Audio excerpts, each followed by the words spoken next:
going for Chaos Inoculation, CI, or going for a Life Energy Shield Hybrid, and going for critical damage or going for Lucky Lightning damage are two big choices every triple attribute stacking Invoker Monk or generally triple attribute stacking build has to make.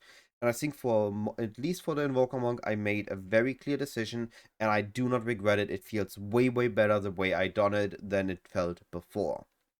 Now, before we're going to take a look at what I chose, what I adjusted, and I'm going to make an update on this build, I want to very quickly say, if you enjoy my content, I would highly appreciate if you could give the video a thumbs up, and if you could give it a subscribe to the channel. It helps me grow and it helps me reach more people my content is helpful for. This said, now let's jump into this.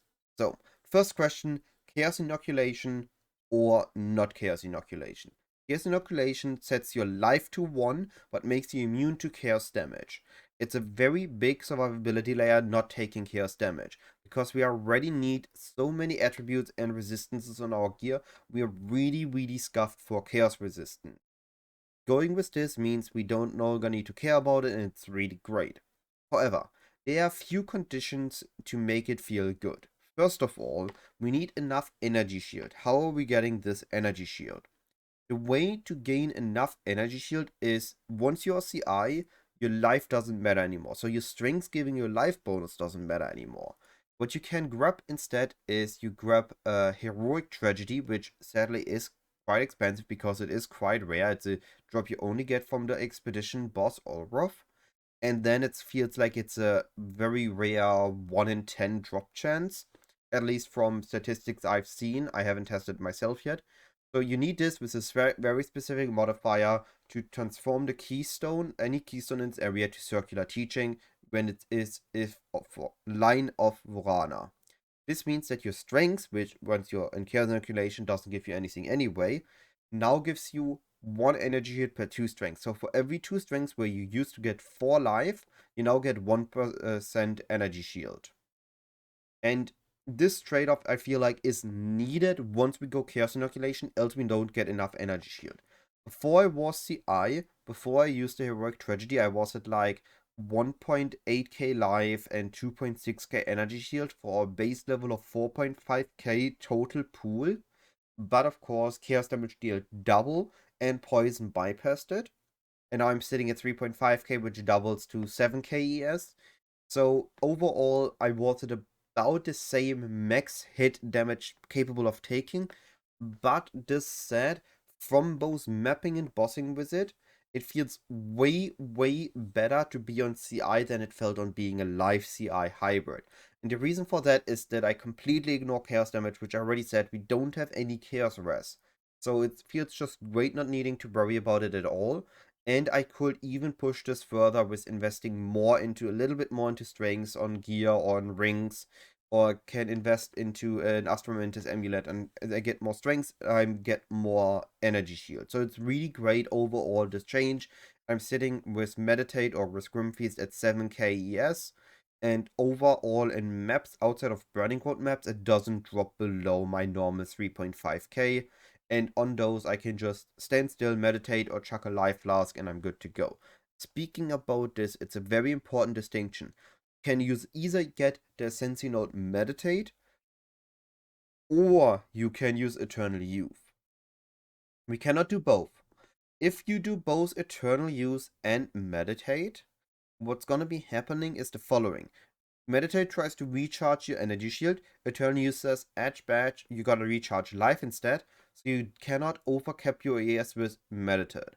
If you only use Eternal Youth, you can use your life flask to gain up to your 3.5k, in my case, energy shield. But I can't overcap it with that, so Grim Feast would only be a bonus. Or I can use Grim Feast and Meditate and don't go for Eternal Youth. So with this, I can now just stand in a corner, meditate to recharge my energy shield, but of course now my life flask is not going to do anything anymore, which is also something I need to keep in mind. But overall, I would say I like the variant with Meditate more. I just stand in a corner, I meditate, I recharge my ES, and I continue my map if it was really needed. The only place where I needed it was Burning Ground maps, but also I can start my maps. When I just go into map, I can just meditate at spawn. Normally no enemies are in range. So I can start a map with 7k, I don't need to start at 3.5 and risk a really tanky or annoying rare that can off-screen me spawn in a daily map, and I just die before I get to my first attacks, first hits, to start stacking up Grim Feast. It just feels overall better. This much for the CI choice. Definitely like CI. Once you have a heroic tragedy, definitely recommend going for this. I don't have any other big energy shield from the tree that I didn't have before. I have Patient Barrier, which I had in my Life ES hybrid. I have Spectral Ward, I still use my Evasion chest, and I have Mindful Awareness.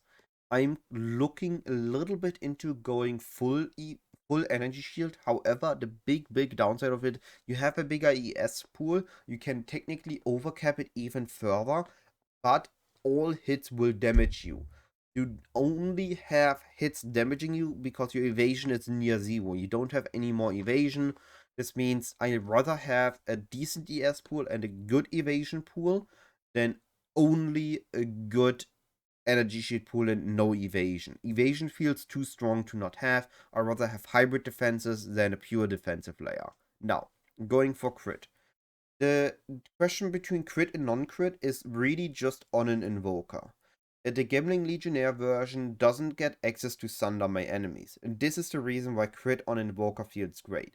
Thunder by enemies makes you ignore negative enemy monster elemental resistances. So during a map, if the enemies have 40 plus resistances or a pinnacle boss with 75 resistances, it does not matter.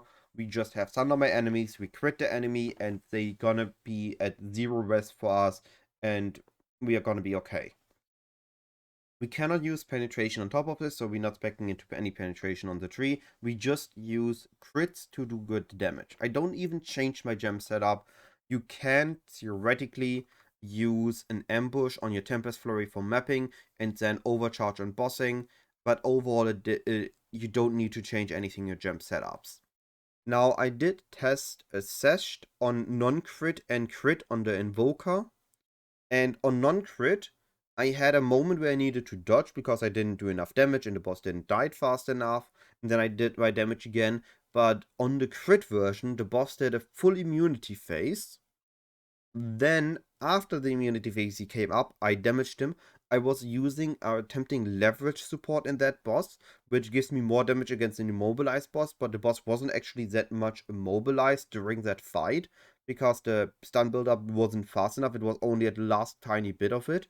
And the boss took so much damage. He died before he died on the non-crit variant, even though I did damage him for less amount of time than in the other one.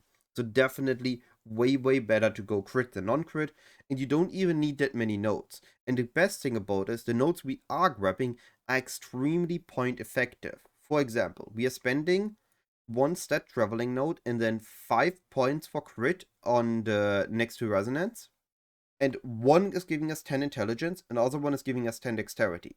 So we already get stat efficient traveling nodes on top of nodes we already want. Then we spend 3 points for Careful Assassin for a massive increase in crit chance.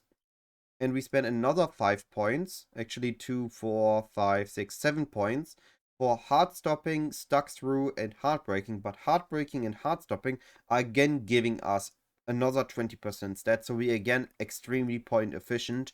And finally, we are grabbing Tainted Strikes, which gives us magnitude of non-damaging elements because we need to drop Frazzled. So we do get a little bit less shock magnitude, but we gain an incredibly amount of crit damage. And with Eye of Winter on bosses, with the critical weakness, we're critting so many times, we actually kill them faster. And all these stat effective nodes give us enough dexterity to mitigate the attack speed we lose with Falcon Dive and Acceleration if we use those beforehand.